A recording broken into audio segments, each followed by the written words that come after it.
Hey folks, it's William with All Solar Texas. If you're wondering what the heck's going on with your utility bill, there's all these different line items, you don't understand how the utility bill works and what you're being charged for, stay tuned. I'll break down all those costs to consider and explain what goes into your electric bill. Stay tuned.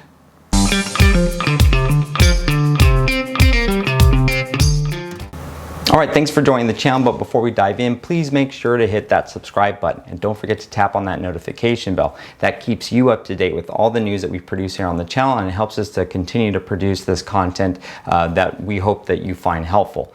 Lastly, reach out to us, text us, email us, give us a call, whether or not you're an existing solar customer and you just have questions about how your system's operating or your current bill, or if you're an existing solar customer and you don't want to deal with all the haggle and high pressure tactics of other solar companies and people that come to your door, reach out to us. We'll give you a fair deal and we'll make sure that you get the right system for your home.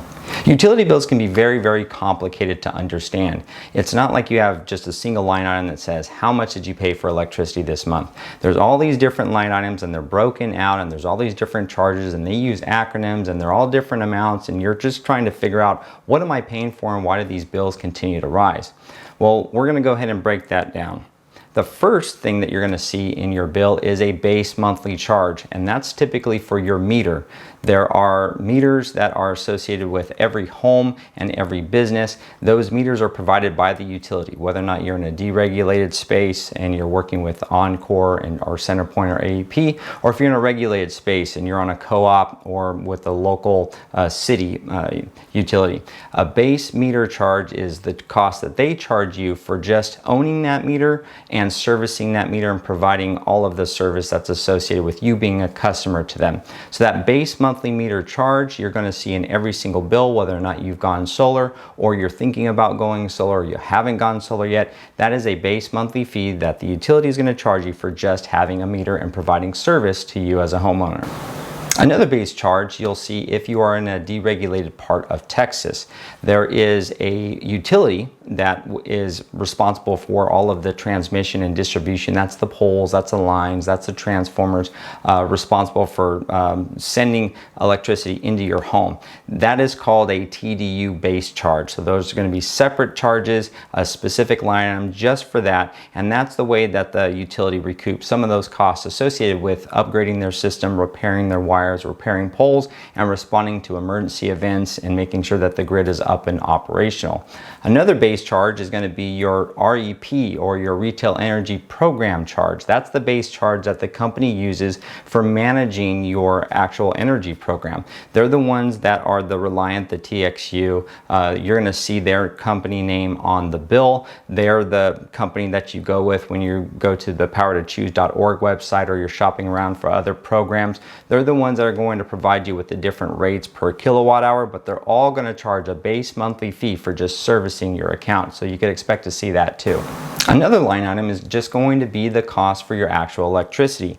All of these costs are going to vary depending upon which part of Texas you're in. Are you on a city utility? Are you in a cooperative? Are you in a deregulated space and you go through and select a certain plan? That's going to be your price per kilowatt hour, and that is going to go up and go down based on your consumption. So as much electricity as you use in a given month, you're going to pay per kilowatt hour for every single kilowatt hour that you use from that utility for a given month. That's in addition to those base charges. Those base charges you're not going to see fluctuate very much. Those are standard costs. They should be loaded into every single bill. But what you're going to see fluctuate the most is that cost per kilowatt hour. Well, not the cost per kilowatt hour, but how much you're paying for electricity. That's going to be determined based on what plan you've selected if you're in a deregulated space, or it's going to be based on the base price per kilowatt hour that your local utility has set, and that is going to be determined by how much power you actually use. So the more power you use, the higher your bill is going to be because you're having to purchase more kilowatt hours from the utility. Likewise, the lower the amount of electricity that you demand in a given month, the lower your bill will be as well. Now, one of the most recent line items that we've seen pop up, it's somewhat of a surcharge. Many different utilities will call it something different. It will be a TDU charge for power generation. It will be a WPCA charge, which is a wholesale power cost adjustment. or it will be a PCRF charge, which is a power cost recovery factor. All of these different acronyms basically mean the same thing. There is a cost for the generation of the power. So if your utility is providing the transmission and distribution, and if you're in a deregulated space in Texas, the retail energy provider is actually providing you with the program and the management and the billing of that, they still need to pay for the generation. So that power needs to be generated somewhere. So that's going to be with your coal-fired plants or your natural gas cogenerations or your solar or your wind farms. All of those different facilities will generate electricity, and that cost then gets passed on to you as the customer. Now, as fuel prices change, meaning natural gas will fluctuate in terms of price, their costs go up. So if it's a natural gas cogeneration facility, which is roughly 60 to 70% of all the power that's generated in Texas is generated from a natural gas cogeneration facility. If the price of natural gas goes up, if it spikes like we saw last summer, then your costs will increase as well, because they need to recover those costs because they're not going to take a loss on the deal. So when you look at the wholesale energy market, which is the market in which we buy and purchase electricity and utilities buy and purchase electricity, all those costs are going to work their way down and be passed on to you, the customer. So when you're seeing these different charges on your bill, those charges are surcharges. They're charges above and beyond just the price per kilowatt hour in order for them to recover the costs that they have to pay for that power generation. Now, these costs are all controlled by the utility, and they're allowed to change and to revise these costs based on their costs. But in many cases, like with the cooperative that my family's a part of, they will not lower those costs even when their own prices have gone down. So just as an example, natural gas was basically cut in half between this point and this year, which is the beginning of 2023, and where it was at in summer 2022. The prices had doubled for natural gas, so our surcharge for the fuel basically doubled. Now, fast forward, and those costs have normalized and they've come down dramatically, yet they have not reduced the cost of our surcharge. So we're still paying that premium for the utility to purchase their power, even though prices have gone down. So there's a lot that can be done around a customer negotiating with their local cooperative, trying to make sure that those costs are fair and having those costs explained to them. But there's many parts of Texas, like with the city utility, where there's not much a customer can do.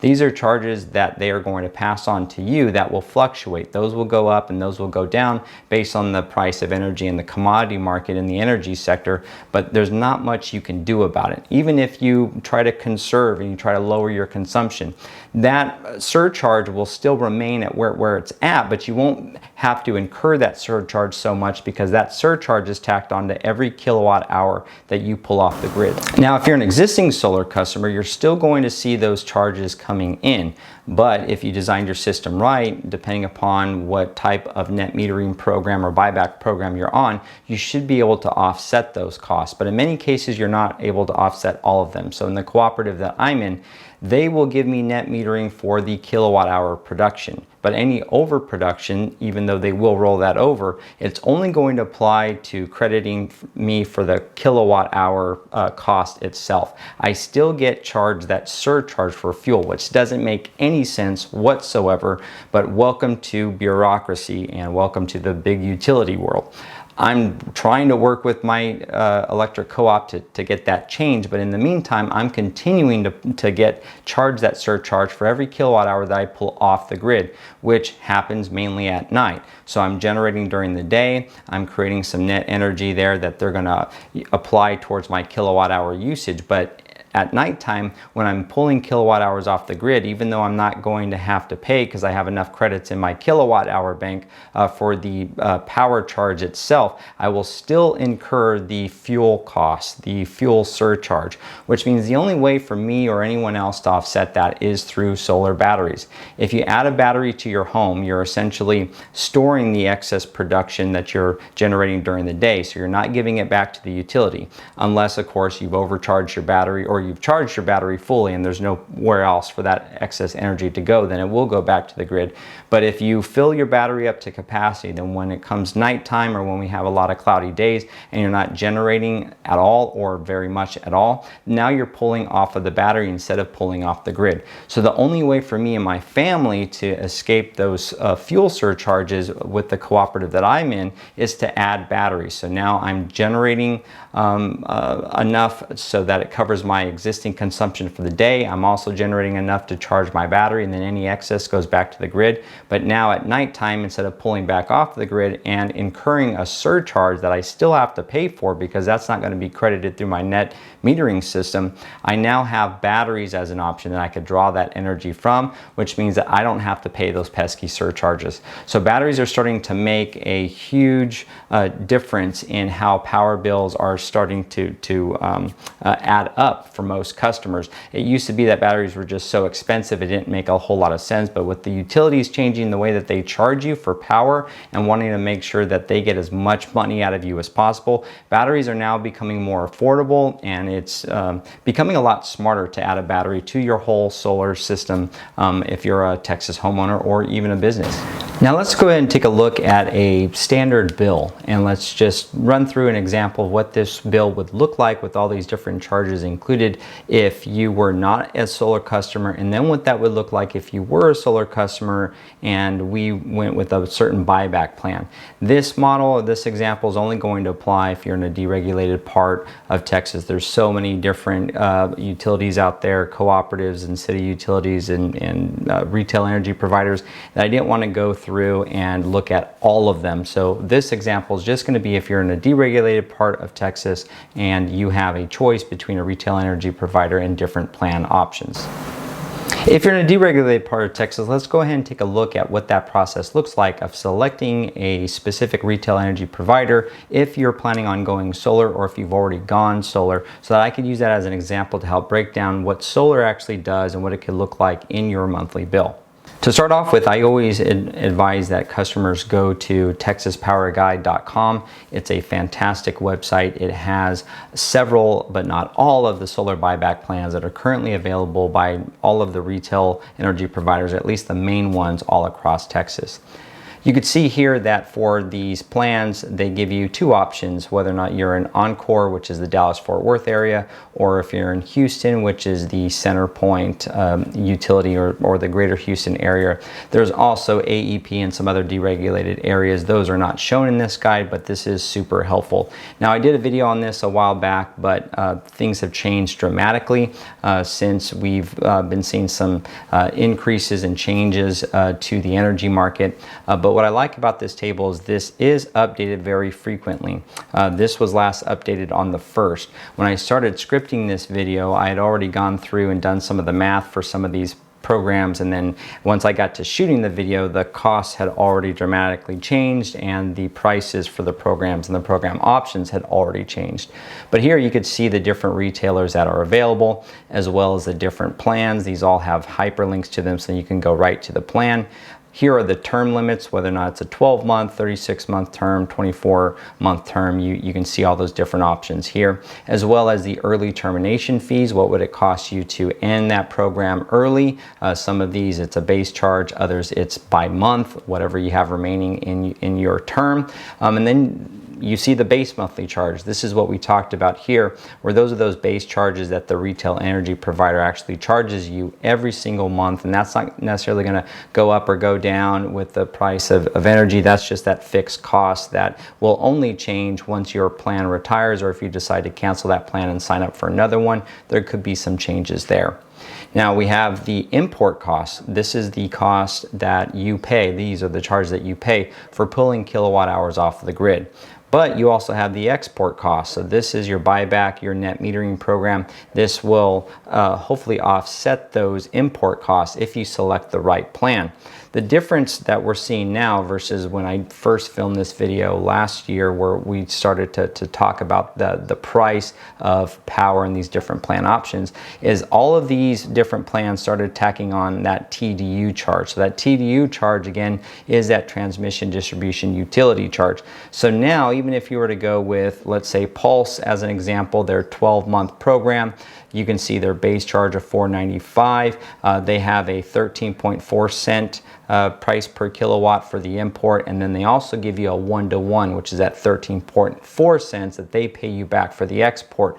But on the import, you see it's plus TDU charge, which means every kilowatt hour that you pull off of the grid, they're not only going to charge you 13.4 cents, but they're also going to charge you an additional TDU charge on top of that. And then when they purchase that excess power from you, they're only going to give you that 13.4 cents. They will not credit you that TDU charge. Well, what is that TDU charge? Here, it's that transmission distribution utility charge for Encore, which right now they have their base monthly charge. Again, that's that base TDU charge that you're going to see every single month. But they also have that TDU per kilowatt hour charge, which right now is just shy of 4 cents. So it's no longer a true 1-to-1 if you are signing up for a program where it looks like it's 1-to-1, 13.4 cents, plus they pay you 13.4 cents, but now you need to factor in that you will also be paying for those TDU charges. Now, if you're a solar customer and you're producing during the day, you're also consuming during the day, but if a lot of your consumption happens at night, then you're going to be incurring those TDU charges, even though you may be getting some buybacks or some credits on your base price per kilowatt hour. So let's go ahead and take a look and see what this looks like as an example. So in this example, we're going to assume that we are on the Pulse 12-month plan. We're going to assume that we consumed 1,000 kilowatt hours this last billing cycle, but that we produced through our solar 1,200 kilowatt hours during that same billing cycle. So what does this look like? Even if I'm without solar, we could still run this model and it will look very similar.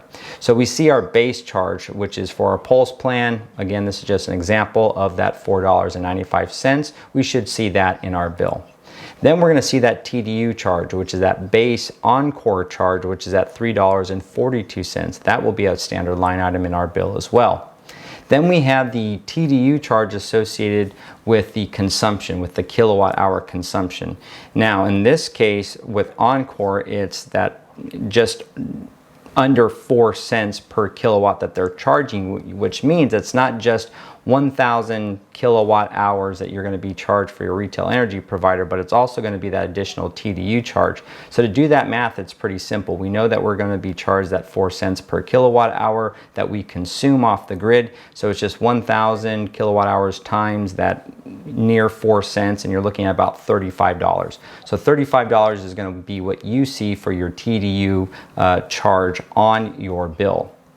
Then you have the retail energy provider consumption charge itself, which that's the standard rate that you're going to be paying for that power. So in this example, you used 1,000 kilowatt hours, and on the Pulse 12-month plan that we just signed up for, it's now just north of 13 cents. So when you do that math, it comes out to about $134 that you're going to see as a charge on your bill for that retail energy provider under this Pulse plan. So if you add all of those charges up, you're looking at a whopping $178, which is going to include your base charges, your TDU charges, as well as your price per kilowatt hour from your energy retail program provider. Now let's take a look at what that would be if you decided to go solar. So with solar, now you're generating and you're producing, but in this example, we're going to assume that we're producing 1,200 kilowatt hours per month, which is an extra 200 kilowatts than what we consumed that much, which means that we have a little bit extra to apply back towards this entire math equation here. So with my kilowatt hour solar production offset, we're just taking that same 1,000 kilowatt hours and we're applying the 13 cents that we see was offered to us through this Pulse plan for the export buyback, which gives us $134, which means that we're able to offset through that buyback plan at least $134 of our kilowatt hour price and our consumption versus our generation. Now we have an additional 200 kilowatts as well, because again, we're assuming we consumed 1,000, but we produced 1,200. So now they're going to buy back that extra kilowatt hour production that we had at that same rate, which in this example gives us an extra now $26 that we could apply back towards our bill. So that is a total savings of about $160, because we're not just saving on our production to offset our consumption, but we're also overproducing. So you can imagine what this equation looks like if you're underproducing. If you're producing only 900 kilowatt hours, but you use 1,000, you're gonna have to buy that extra 100 to make up the difference from the grid, and you will definitely have a bill, but you'll have some net crediting that applies to help offset the other kilowatt hours that you were able to produce that helped at least at a minimum offset some of your bill. But if we have an overproduction, then that's actually a good value for us. Now, what does that actually look like when we apply the base charges in the bill and all of our net crediting? Well, then your monthly bill charges then become the $178, which is what it is fully loaded with those base charges and those TDU charges. But then we're going to minus the $160 that we net gained from our overproduction as well as our production through our solar generation. That still leaves me in this instance with a $17 bill, simply because I didn't produce enough to offset all of my bill. Now, if you want to produce enough to offset your entire bill, really it could just be based on the time of year. You don't have to do anything. You don't have to add solar panels or anything like that, because in the summer months we get way more sun, and depending upon what our consumption level is and how big our system is, you should be producing quite a bit of power during that time. But over the winter time, when the sun isn't out as much, or when we have a lot of cloudy skies or some rain, then you could be looking at much lower production levels and much more that you'll have to purchase off of the grid. All right, folks, thanks so much for checking us out. I know that that's a lot of information to take in. I was able to only do one example. There are many, many more examples that are out there depending upon the utility that you're with, but the rules and the math still apply. So hopefully you've learned a little bit about what your bill entails and why those different prices change, and what are those price drivers, and what are some of the things that you could do about it going solar to help offset some of that. So again, please drop a comment below, reach out to us, give us a call, engage with us. We're here to help. We're here to provide guidance. We're here to provide consulting, whatever it is that you need. We're here to provide opportunities for you to get energy independence by going solar and adding backup power like a generator or a battery. So thank you so much for tuning in, and God bless.